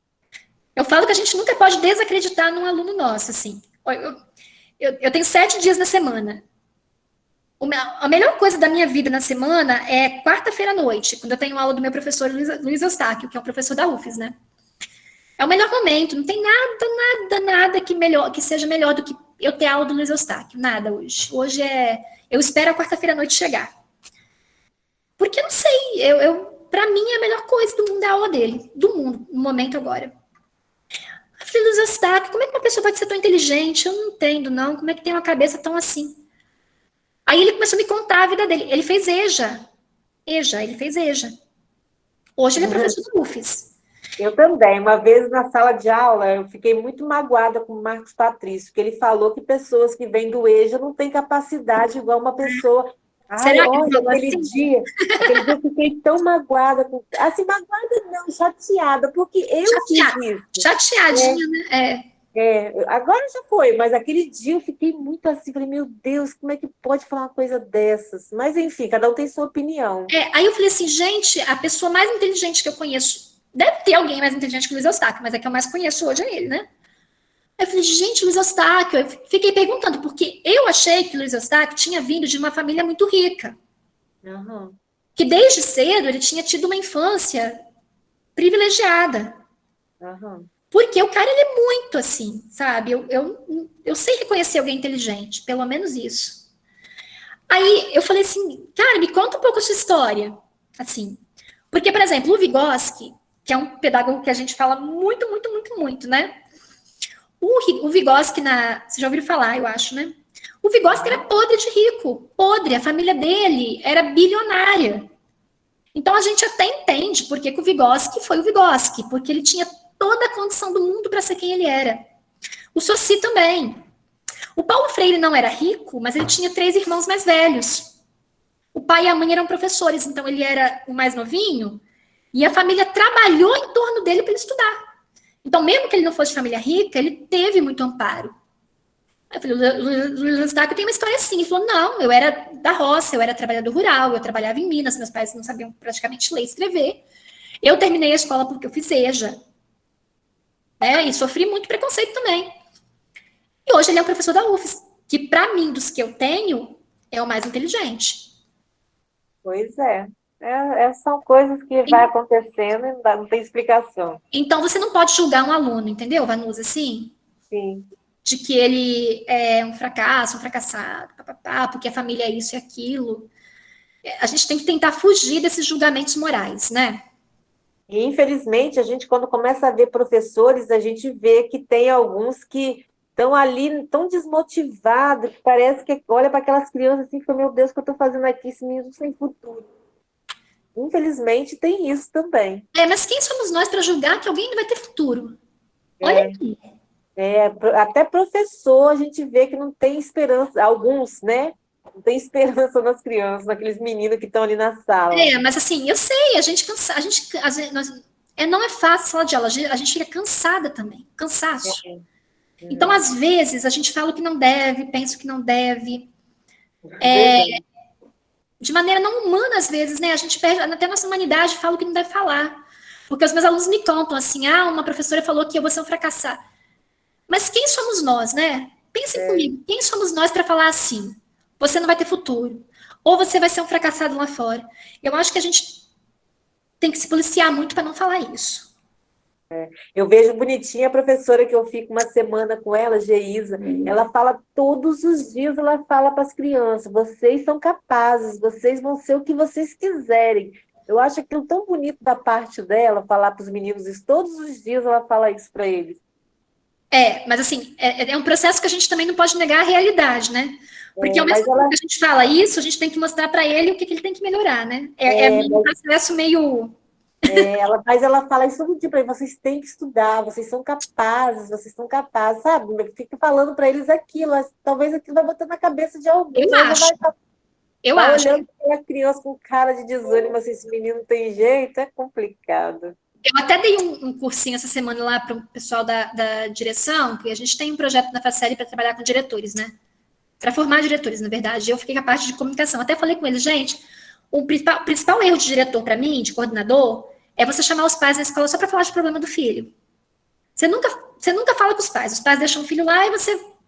Gente, para mim a aula finalizou. Quem não tiver perguntas pode responder assim, tá dispensado, né? A gente está na conversa aqui porque tá legal.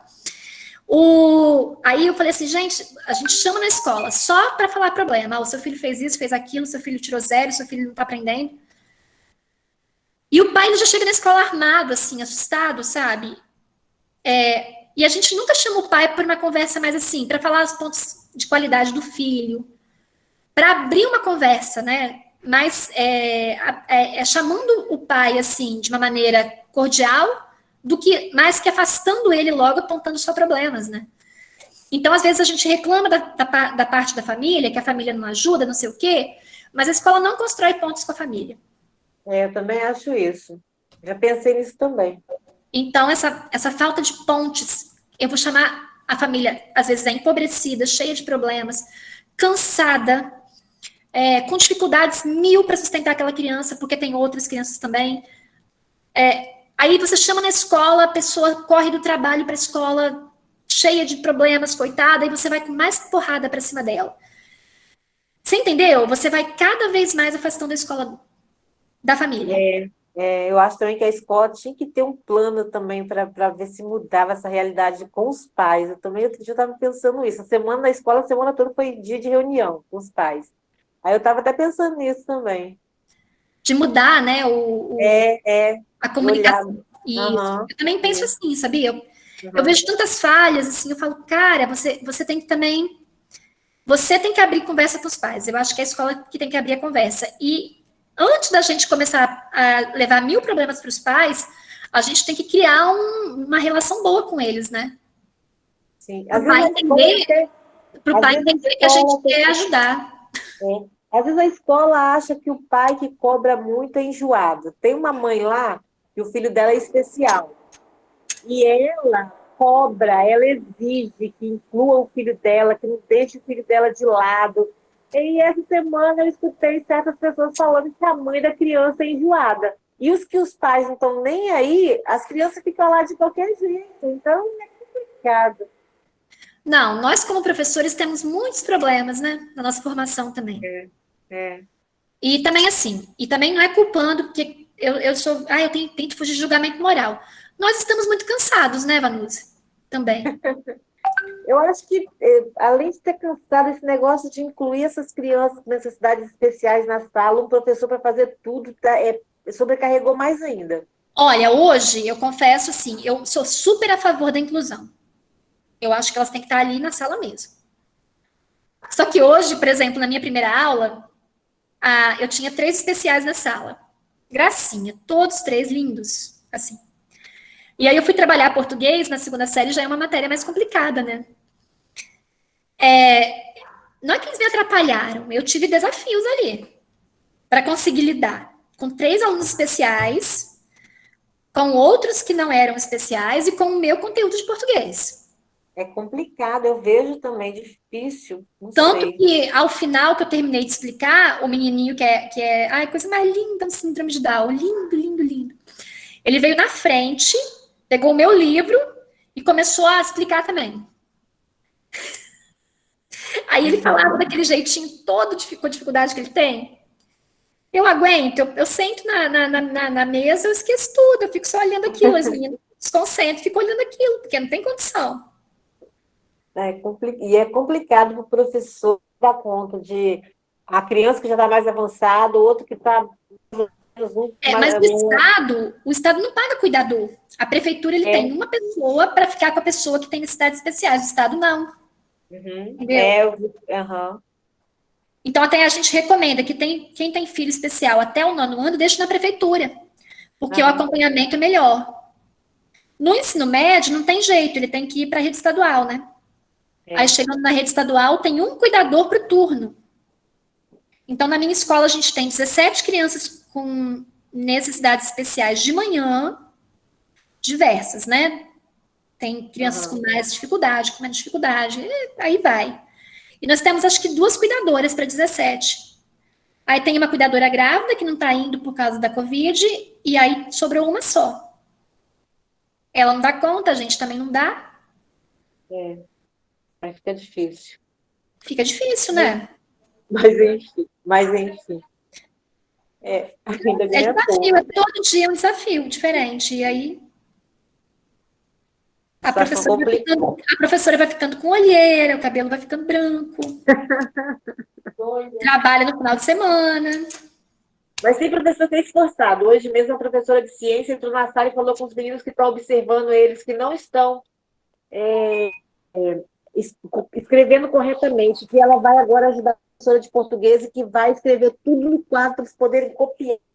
Você desenvolve a escrita. Tem uns que tentam ainda, que se esforçam, que dá um jeito, sei lá, inventa alguma coisa. Tem outros que não estão nem aí, mas tem uns que estão todo mundo faz o que pode. Só que, assim, os nossos recursos para os problemas que nós temos, parece que as coisas nunca se alcançam, entendeu? Por mais que a gente se esforce, por mais que a gente faça, o buraco é tão fundo que a gente não vai conseguir levar tudo. Eu entendo que alguém está tentando de alguma forma. Sim, a gente tenta. Mas outros crescem. Na minha escola, eu tenho um grupo de professores tão, assim, porque olha o que eles estão fazendo. Me chamaram, mas eu não tenho condições, não. Zero. Eu tô toda enrolada. Eles fazem cursinho pré-vestibular gratuito à noite. Os professores da minha escola. Eles saem da casa deles, pagam gasolina que tá cara, eles recebem mal pra caramba, pagam gasolina. Eles saem lá do Interlagos, eles vêm aqui pro Linhares 5, dar aula à noite pros meninos de graça, para preparar para o pré-vestibular. Eu falo, cara, isso tinha que ter um prêmio para vocês. Eu não vou, porque eu poderia ir, mas na situação que eu tô não tem condição. Mas, assim, eu falo, gente, não tem condição, tanta coragem de resistir, né, para ajudar os meninos.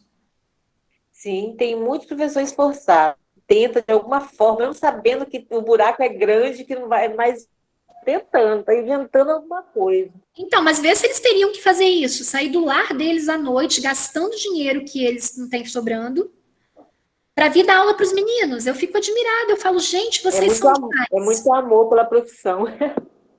Você não quer não, Poliana? Eu falei, gente, não encaixa. Se eu fosse...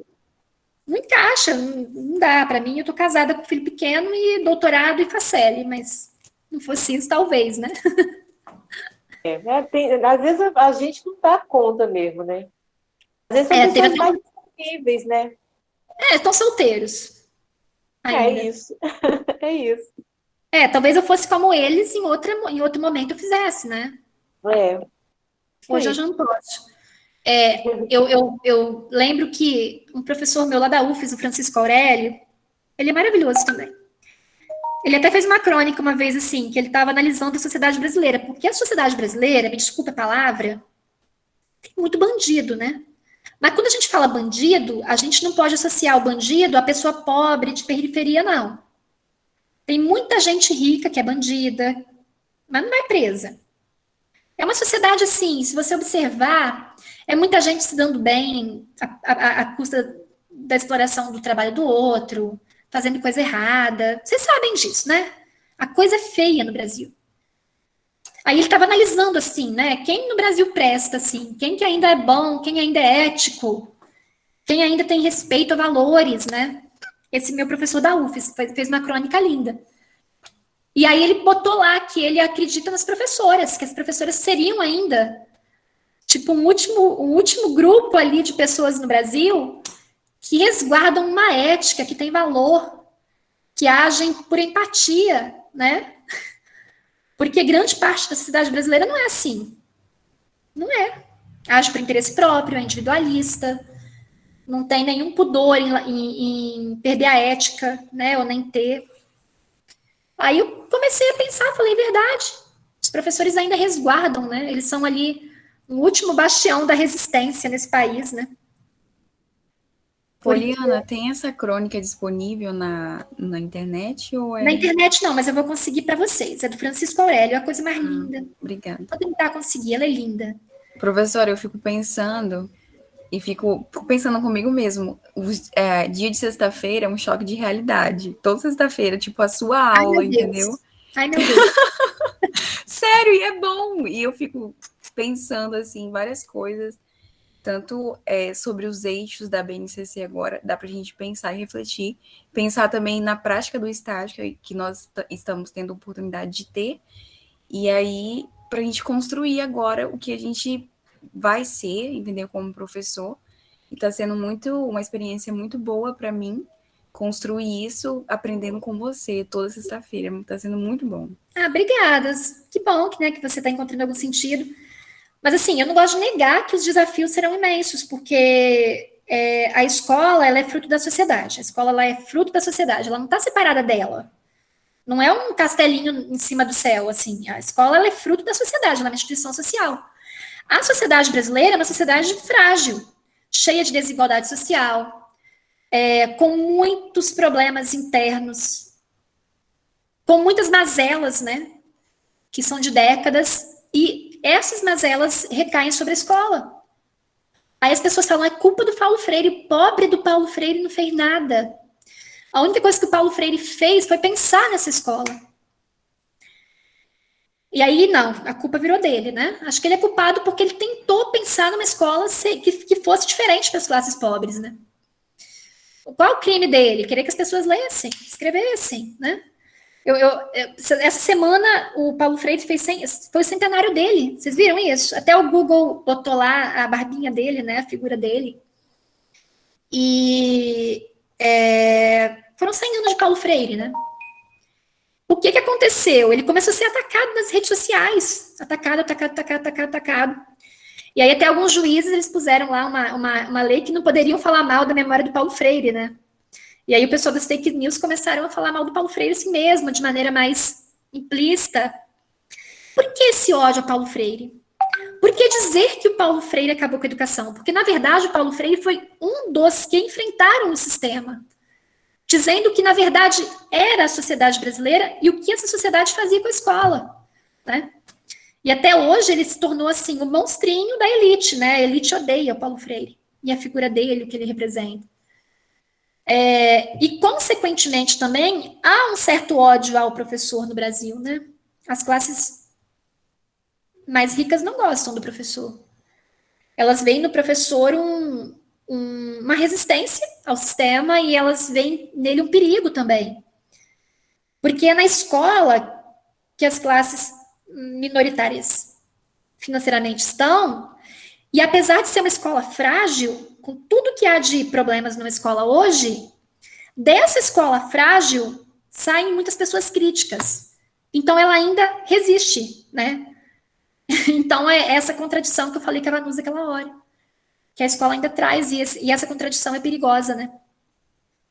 Porque ela traz pessoas ainda que não são alienadas pelo sistema, apesar do sistema tentar aliená-las. Ai, gente, é complicado. É uma resistência todo dia. É complicado mesmo o negócio, mas enfim. Mas enfim, só para finalizar, eu orientei uma menina que fez um TCC muito legal uma vez, não tirou 10 não, mas eu gostei do TCC. Apesar de não ter tirado 10, eu gostei do TCC. E eu orientei. E a gente fez uma pesquisa, eu e ela, assim, eu orientei, ela fez a pesquisa, né?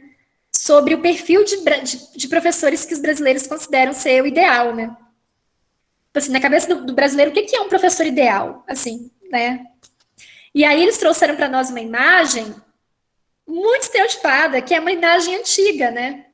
Professor tem que ser mulher, professor tem que ser... tem que ter uma relação com a religião, o professor não pode beber fora da escola, umas coisas assim, malucas. O professor não pode se envolver em política, o professor não pode ter opinião política, então, o professor tem que ser uma pessoa discreta. Então, tipo assim, qual é o perfil que eles querem realmente de professor, né? Eles querem alguém alienado, muito alienado. E que sirva direitinho o sistema, que ele esteja na escola para defender valores de uma sociedade mais rica, né? Mesmo que ele dê aula para pobre. Eu achei muito engraçado, assim, né?